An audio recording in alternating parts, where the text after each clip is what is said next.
Okay, welcome everyone. Welcome to this class, this healing class of EV Hub. Um, I'm really happy that you decided to come here and be part of this class. Basically, that you reside the world from the world. You say like, okay, no, for a moment, no attention to that. I want a different experience right now. I'm just gonna set some time aside for the light to be revealed to me, or the light to be completely present in this moment, and let go of what I think is happening to me or what I should do in the future, or all of that. You're gonna drop it right at the beginning. So leave your backpack at the doorsteps. At the doormat, so to speak. So today we're gonna be looking at the idea of spiritual vision, not only looking at the idea, but also entering into spiritual vision, and all the obstacles that you see, that you're maybe not even aware of, that can be there in order for you to see things differently, or to perceive something that is actually going on, but you're missing it because you're already 5 steps ahead, or think that you know things or whatever. So the introduction to this would be like, relax, sit back, let this be revealed to you. You don't have to understand what I'm saying. This is about communication. This is about communion, about joining together. This is about seeing things differently, having a moment together in which we discover that what we thought as a human being thought that is going on here, that has no reality whatsoever. So it's not that you have to cancel out your 5 senses altogether, or no, we allow those to be there too, but we're not going to do anything with these senses, except you will probably need your ears to listen to this, or we'll see what happens during this process. So I came to this spiritual vision by today's the daily lesson that I always post on EV Hub on the Facebook page, and I would like to start reading that, because one thing triggered the idea of spiritual vision, and that is the following. And listen to this as if you haven't heard this or haven't read this today. We cannot bring God to our body or mind. God is already the life of everybody. Everybody is the living temple of the living God. Whether animal, vegetable, mineral, we are now under God's law, God's love, and in God's being. Not by bringing God to us, but bringing ourselves to God. And by placing every person, saint and sinner alike, in God. So one of the things that triggered me is the word temple, temple of the living God. Like Joel says it in many of his books, he says like, your body is the temple of the living God. And then actually you're already missing it. You're already missing what he's saying if you don't listen with your, look at this with your spiritual vision, because you think that this has to do with this thing that you think that you are. Like, no, that has nothing to do with it. So in the next couple of readings, you will see that there is a whole different idea about this body. And so today I want to take a look at that, and you already feel a little bit like, okay, so this is about the ideas of body, about all of that comes with it. And Yes, and it's going even further than that. So it is a real discovery. And today I heard something that I would really love to share with you. And to get there, we will have to go through a couple of readings, and then we come closer to this idea of that has to do with healing, that has to do with your body, that has to do with what is it if you look with spiritual vision. So it has nothing to do with your ideas about what spiritual vision is. So that this is always the great part. It's like your human mind or your conceptual mind is not helpful to this whatsoever. And you train yourself to step back in this all the time. Like you have no idea. You're going to step back. You don't associate with your thoughts. You have your thoughts, but you let go of them. You don't use them to understand or to analyze or to categorize or whatever. Now, all these things we're going to take away for a moment. So, okay, now the next reading will follow. This is also very nice. I'm going to read you from Bible. This is from the Aramaic Bible, Aramaic translated into plain English. So that's a little different than you know it. It is from Matthew, and I will just read it. It has to do with Jesus basically looking at, with spiritual vision, about certain occurrences. So here we go.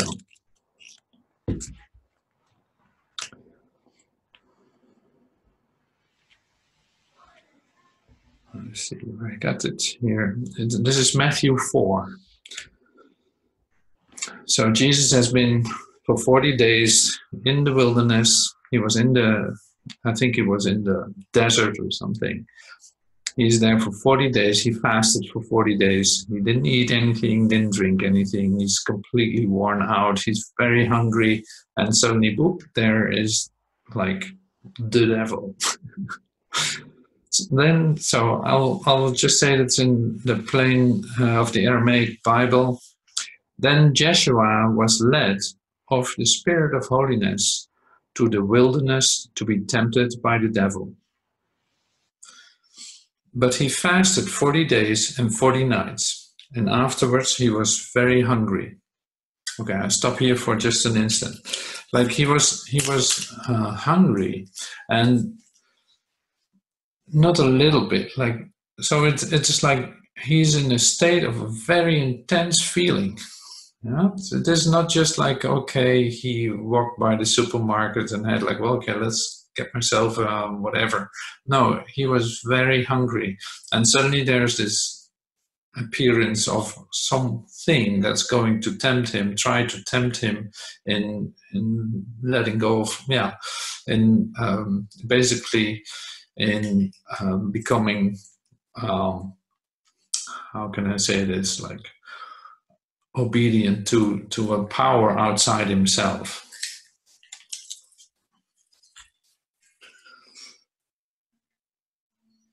The tempter, like it was called here, the tempter approached him and said to him, "If you are the Son of God, tell these stones to become bread."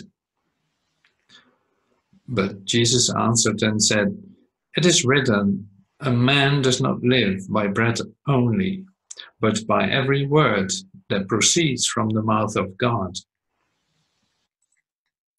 And then the devil brought him to the holy city and stood him on the pinnacle of the temple. And he said to him, "If you are the Son of God, cast yourself down, for it is written, he will command his angels concerning you, and they will carry you upon their hands, lest you strike your foot on a stone."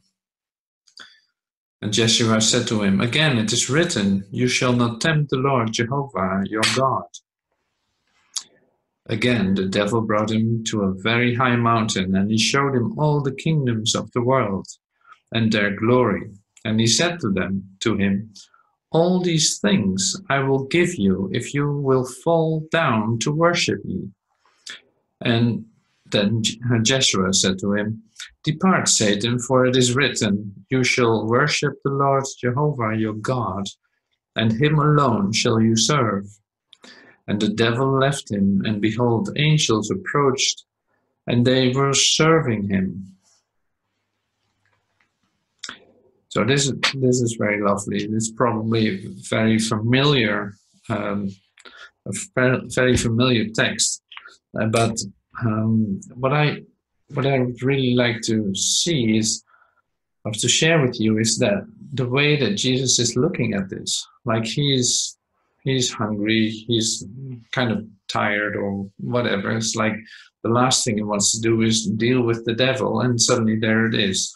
And he gives him, like, he repeats to all, he's remembering at the same time spiritual vision.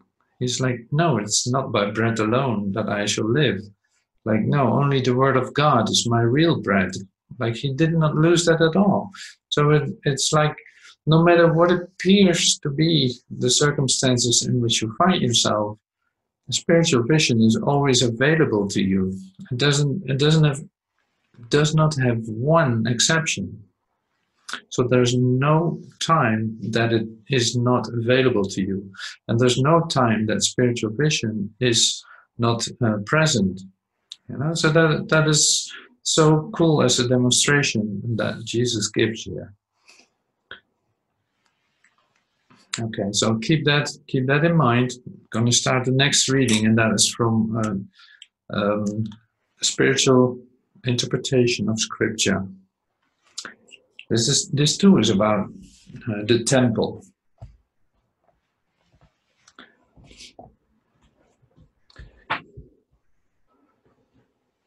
I don't know exactly which page it is. It said it was page 126, but I'm going to read it from here. This is the PDF I posted on the EVHub Facebook page. And it is all very interesting to read, so I'll read you a little bit.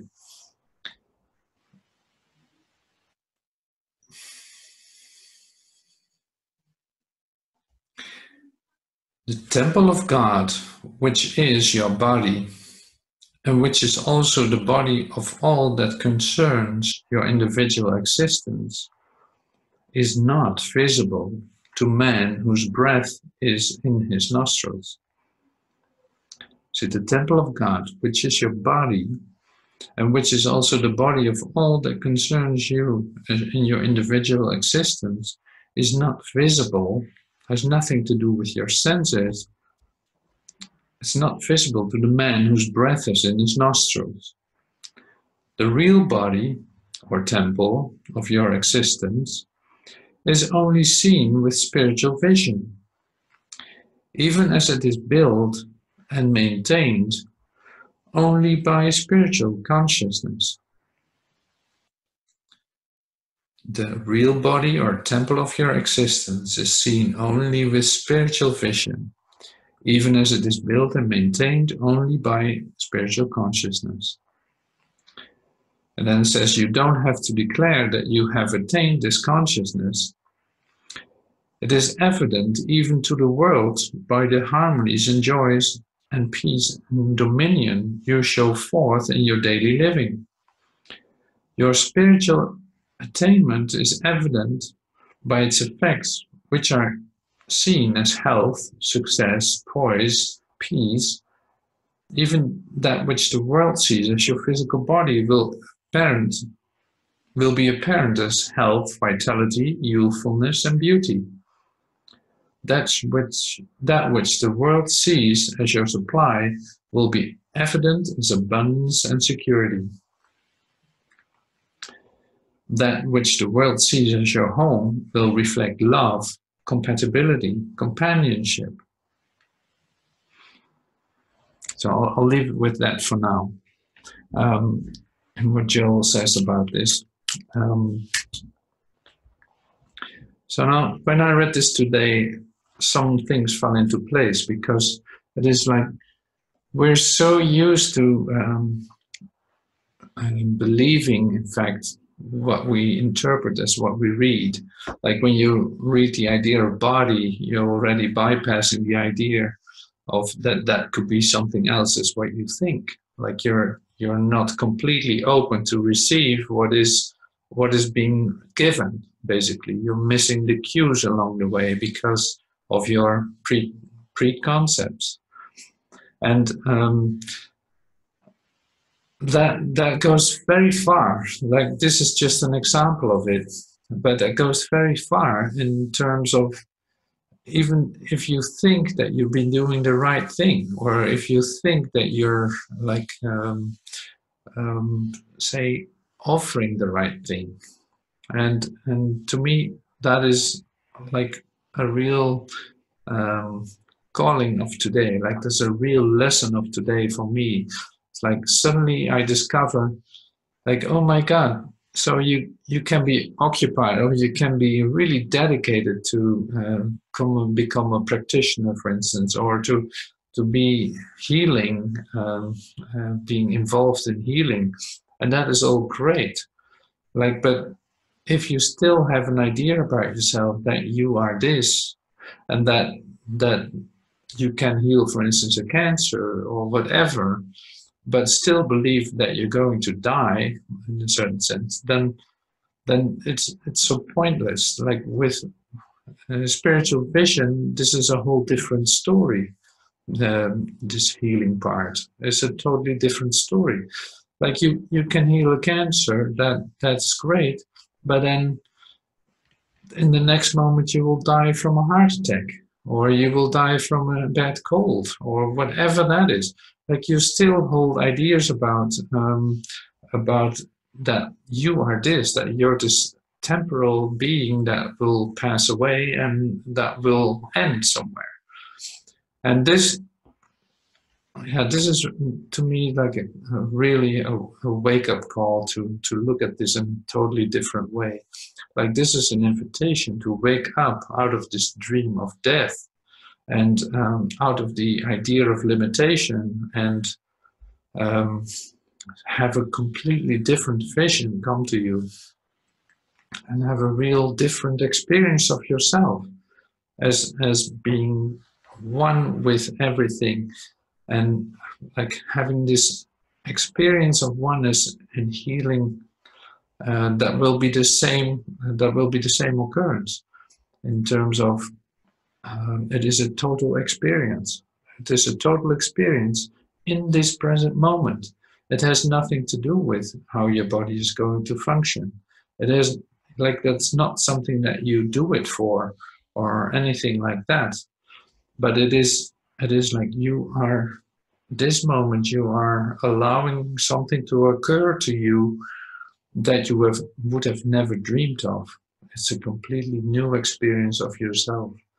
And in that, all will be given. Like in that is all the knowing. In that is, there is no one else, because in your experience of oneness, everyone is included.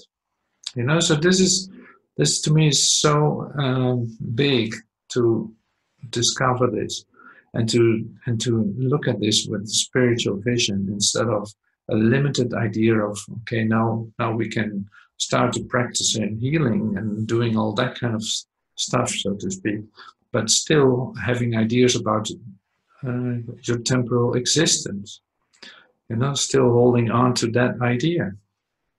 So you don't have to do that anymore.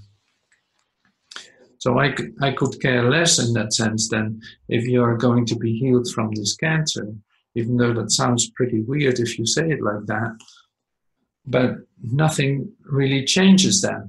That's actually what I'm trying to say. It's like nothing really changes, because you still hold an idea about this temporal existence, and about that you identify yourself as a body. So that's not going to do you any good in the end. Even though you might be very grateful, and you think like, wow, that's so great that came to me, and it is. But it's not everything, you know. It's like, no, that is just an occurrence. That's not where the healing is for. So the healing then is literally to remember who you really are, And from there on, you will see what will happen. You will see what your story becomes, or what's going to be given in the next moment.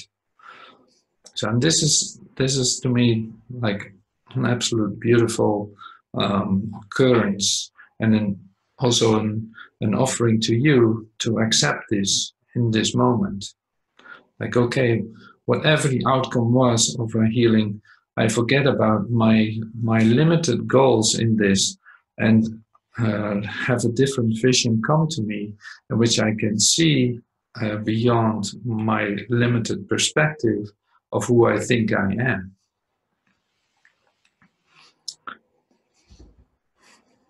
So are you with me on this? Do you recognize what I'm saying? Like, I hope so, because it's like it is so great to be aware of this, so that you don't have to. It cuts out a lot of time. Instead of that, you're looking for the healing of your of your disease that is really with you, which is like, I accept it. That's not a problem, but there's a whole different vision that is being offered in this. That goes beyond all the appearances, but also beyond all your ideas about that you hold about yourself.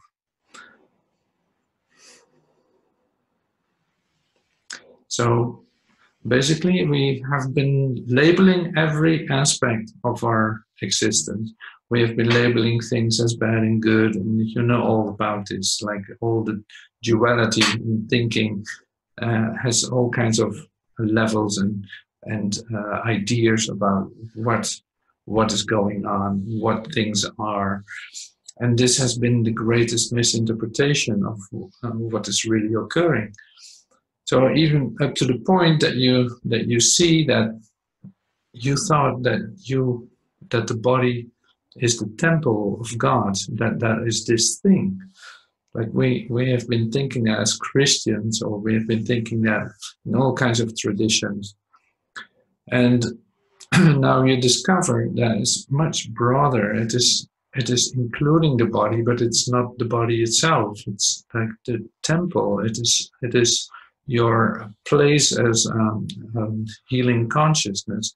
It is all inclusive. That is what you are, and that's where this is taking place.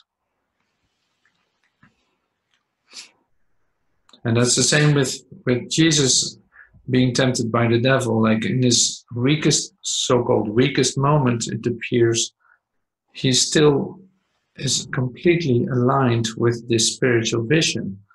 And that's why the answers that come from him are completely aligned with the reality of who he is. And with that, the temptations are gone, basically. They don't repeat themselves. So they are gone. He's free of that. So I'm really happy that you listen to this, and that you're with me on this, and that you take time to have something maybe a little more controversial come to you. It's not very controversial at all, but you can feel it that way. So this is just to speed up time in that sense, to come to the point of your acceptance of this message, basically what Joel and Jesus Christ and what I'm offering you. Like, there is a spiritual vision, and you can look with that at all things, and there are no exceptions to it. But so once you have seen it in one thing, you can see it in everything. That's also how this works. Like, you can see it in everything. But you cannot make an exception. And that's the same what Jesus then shows us in the story, basically what was told in the Bible with the temptations. So now here's our healing moment.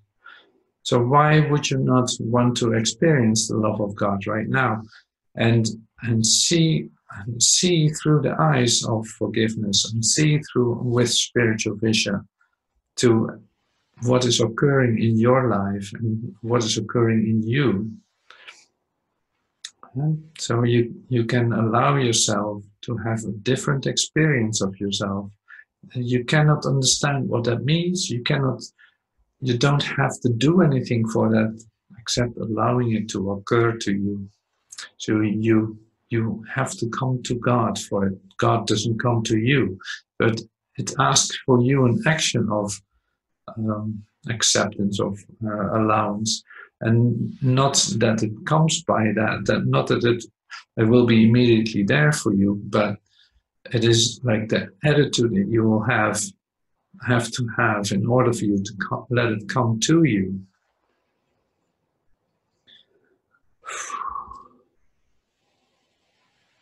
So then you wait patiently.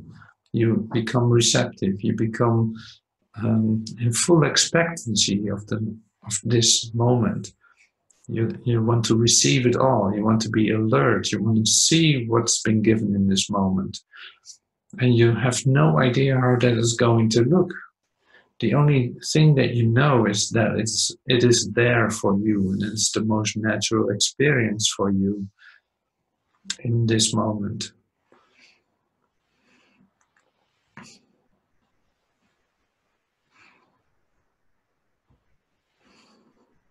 So thank you so much for being here, for taking time to let the world be for what it is and not live by the demands of the world, but take your time to let this be revealed to you.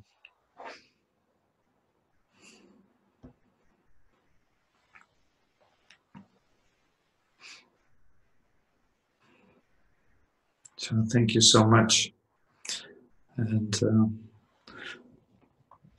I hope to see you soon.